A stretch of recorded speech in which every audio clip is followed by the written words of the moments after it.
Oke, jadi hari ini kita bakal bahas tentang storyboard. Hmm,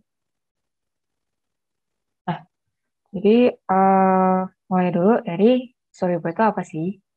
Jadi storyboard itu secara umum itu merupakan perencanaan garis besar dari serangkaian adegan yang ada di dalam video.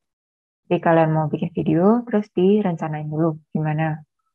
Nah, jadi nanti bentuknya kayak panel-panel kotak-kotak gitu. Jadi kayak komik. Di panel itu ada ilustrasi atau gambar yang menjelaskan mengenai setiap adegan yang ada di dalam video itu. Nah, tapi di sini tuh estetika dari gambarnya tuh nggak usah terlalu diperhatiin, kayak nggak usah terlalu dipikirin, kayak kalau nggak bisa gambar gimana Kak, gitu kan? Itu nggak usah dipikirin. Soalnya ini tuh cuman buat mendetailkan adegan-adegannya mau gimana nantinya. Jadi kalau estetikanya tuh gak penting, ilustrasi atau kayak sketsa kasar gitu nggak apa-apa. Nah, jadi terus tujuannya tuh untuk apa? Kenapa harus susah-susah bikin storyboard itu kan? Kenapa nggak syuting aja langsung? Nah, jadi ini eh, merupakan titik awal permulaan perencanaan sebuah proyek. Jadi kayak ini bantu banget buat eh, proses perencanaan nanti videonya itu mau gimana. Jadi itu buat menjelaskan ide yang dimiliki jadi lebih mudah. Soalnya kan pertama kali kalau kita punya ide itu kan masih abstrak, masih benar-benar di pikiran kita. Nah, gimana nuangin abstrak ini jadi bentuk fisik? Terus selanjutnya lagi, itu tuh biar lebih mudah untuk menyelaraskan ide. Jadi kan misalnya kalau kita kepikiran sesuatu kayak, oh ide gitu kan itu masih abstrak banget, masih di benar-benar di benak kita. Nah, gimana cara kita bikin ini jadi sesuatu yang fisik dan bisa dimengertiin sama orang lain? Kenapa bentuknya storyboard, kenapa kayak ilustrasi, itu karena misalnya kalau naskah gitu ya, masih bentuk tulisan. Nah, itu tuh terkadang setiap orang tuh bisa bayanginnya hal-halnya beda gitu kan. Misalnya aku kayak ada sebuah apel di meja. Apelnya lagi kondisinya kayak gimana, warnanya apa, lightingnya gimana, itu kan masih abstrak banget ya kalau masih tulisan. Nah, itu diperjelas dengan bantuan gambar itu. Nah, terus selanjutnya lagi tuh proses produksi karyanya tuh lebih mudah. Karena kita punya perencanaan yang matang. Kayak yang minggu lalu mungkin udah aku jelasin, perencanaan itu lumayan penting kalau mau buat kayak sebuah proyek karya seni gitu. Karena kita udah punya perencanaan yang matang, terus kita juga punya pedoman tentang adegan, narasi, angle, blocking. Jadi lebih lancar aja kalau mau bikin videonya. Terus dia juga buat ngehemat waktu. Karena yang pertama itu ngehemat waktu banget pas mau jelasin suatu ide ke temen atau anggota atau kalau misalnya kayak itu kadang-kadang kan kayak ke klien atau ke ya kalau di sini ke Pak Tata sama Pak Altin ya sebagai dosen itu jelasinnya gimana.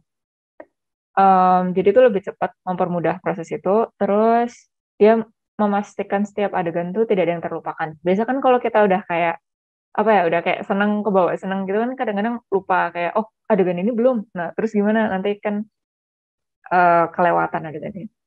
Terus kalau mau lakuin revisi itu tuh juga udah lebih gampang karena dia udah punya daftar adegannya apa aja. Jadi kalau oh tinggal direvisi yang menit keberapa adegannya lagi ngapain, yuk ulang gitu. Terus em, elemennya apa aja nih di dalam storyboard tuh ada apa aja? Yang pertama sketsa kasar. Ya ini reminder lagi nggak usah gambarnya nggak usah bagus-bagus banget, nggak apa-apa. Ini cuma buat jelasin apa yang terjadi. Terus yang kedua itu ada narasi cerita. Jadi kalau kalian mau jelasin kayak catatan-catatan kecil aja, kayak jelasin apa yang terjadi di adegan itu. Terus kalau mau ditambahin itu mungkin ada karakternya, tokoh, pemeran aktor, subjeknya yang lagi di adegan itu siapa. Terus dialog, kalau itu juga boleh ditambahin kayak, oh mereka lagi ngomong apa enggak, atau kayak, kalau ini opsional sih, kalau dialog kan nggak selalu ada.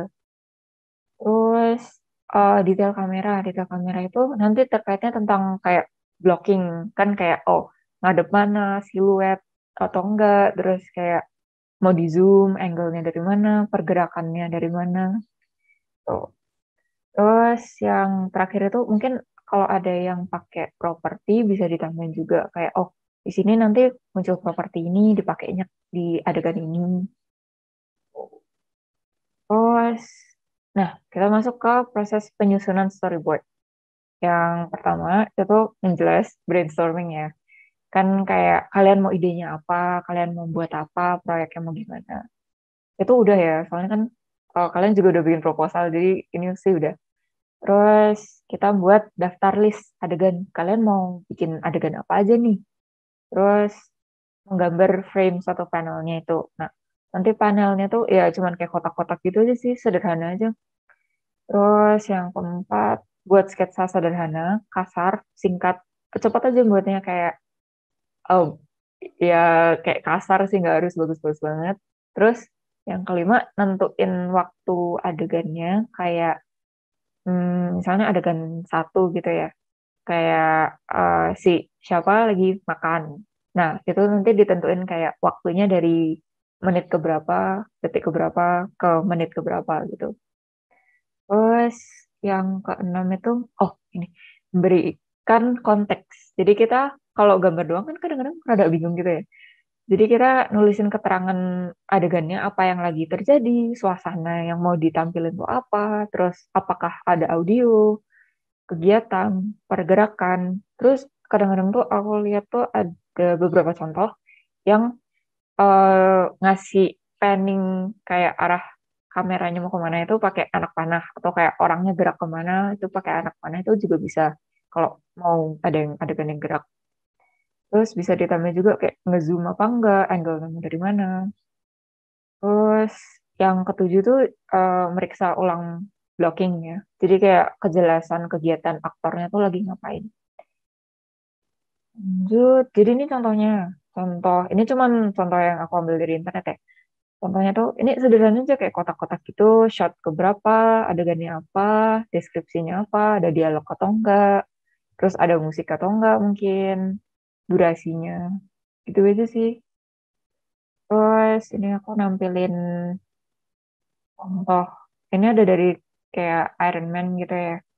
Itu kan dia kayak ada gambarnya, terus ada deskripsinya. Kamera ke Tony, terus she stops gitu kan. Kayak ada adegan. Sama ada deskripsinya. Terus ada juga yang Percy Jackson. Terus ada, kalau ini animasi sih, kalau ada yang tahu Adventure Time. Itu nanti ada kayak dialog-dialognya, terus dia lagi ngapain gitu. Terus Jurassic Park. Terus ini Akira. Ini mungkin aku kurang tahu bahasa Jepang sih ya. Tapi itu kayak ada note-note-nya kayak Akira tuh kan kayak action banget ya. Jadi benar-benar buat nunjukin arah pergerakannya dia kemana. Ini yang No Country for Old Men tuh juga kayak itu ada push pull kayak itu pergerakan kamera terus pergerakan semua subjeknya tuh kemana-mana tuh dijelasin pakai arah panah. Dia sih gitu.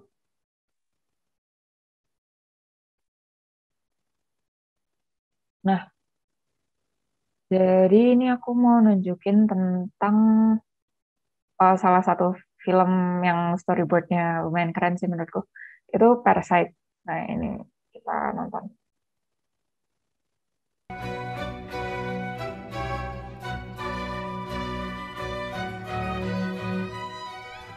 생긴 건 둥글둥글한데 그년이 속은 아주 능구랭이야. 어떨 때는 Ini kan pas di sini kayak dia ngejelasin pergerakannya kemana, orangnya natap kemana, adegannya apa. Nah, itu pakai arah-arah. Mungkin arah panah maksudnya. Anak panah tuh mungkin akan membantu ya kalau mau yang ada adegan yang gerak-gerak. 사모님 행세를 할 때도 있어, 지가. 맞아. 그리고 Kalau yang ini ada kecepatan kameranya juga ya, frame per secondnya mau berapa. Tapi kita belum sampai tahap sedetail itu, jadi ini nggak usah sih. 그 집 사람들 통틀어서 그 집에서 제일 오래 산 것도 그 여자야. 원래 거기에 살던 그 누구야? 그 건축가 남궁현자 선생. 그 집 가정부를 하다가 그걸 계속 이어서 다인의 가정부까지 하고 있는 거지. 좋은 일자리 꽉 움켜주고 안 눕는 거야. 그런 여자를 도려내려면 우리도 뭔가 준비를 해야겠다. Ini kan juga kayak pergerakan orangnya tadi kan lewat terus dikasih anak panah, terus pandangannya mereka berubah ke sana. 그치. 계획이 있어야 돼. 복숭아 먹고 싶다. 난 복숭아 제일 좋아하는데. 깎아달라고 하지. 우리 집은 복숭아는 못 먹어요. 금지과일.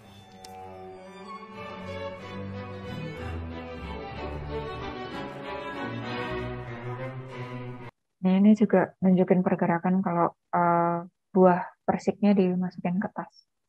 그러니까 다한테서 들은 바에 의하면 그 아줌마가 엄청 심한 복숭아 알러지, 알레르기가 있다는 거야. 그 왜 복숭아 그 Nih, ada keterangan close up ya, kayak di zoomnya gitu. Itu juga boleh ditambahin. 겉에가 완전 다 털이잖아. 그 털 1m 근처에만 가도 온몸이 새빨개지고 호흡 곤란해, 천식에 아주 쌩 난리가 난다네.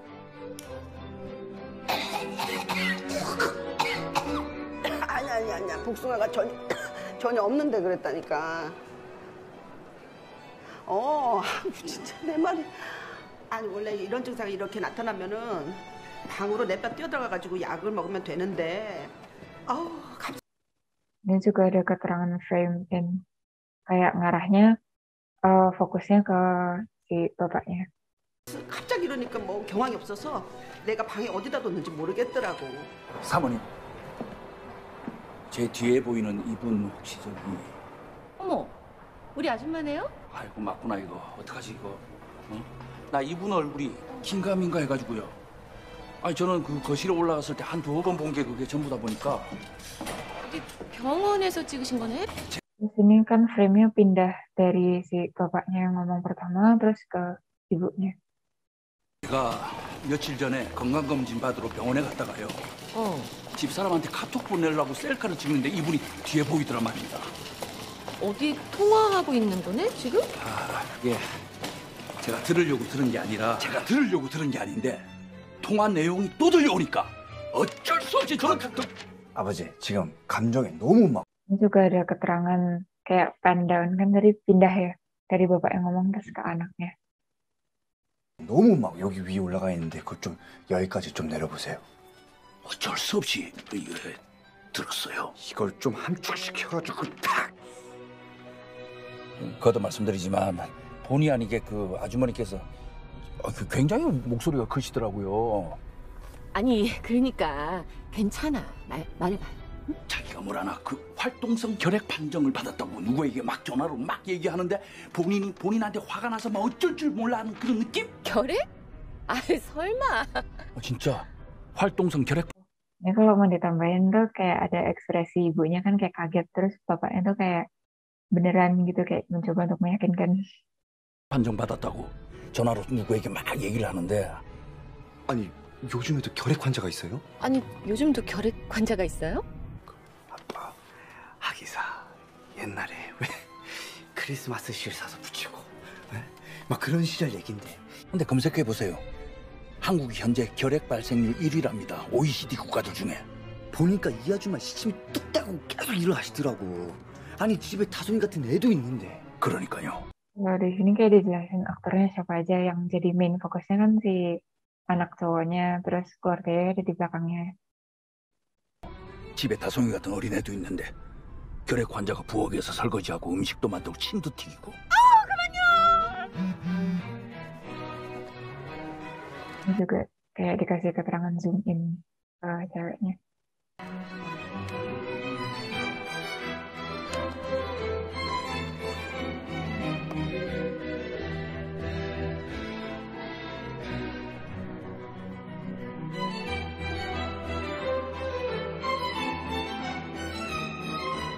Ini ada keterangan kayak zoom sama kayak dia geraknya ke sana.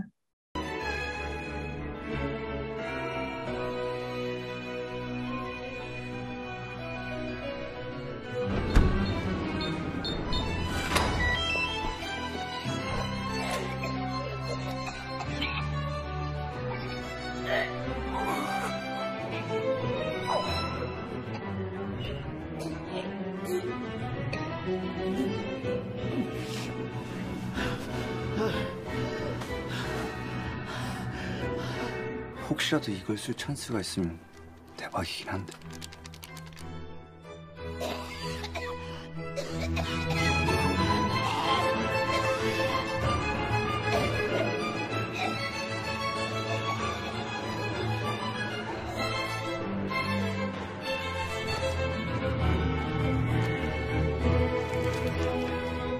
Ada keterangan, tadi ada keterangan low angle nih, high angle. Jadi ambilnya dari bawah apa dari atas?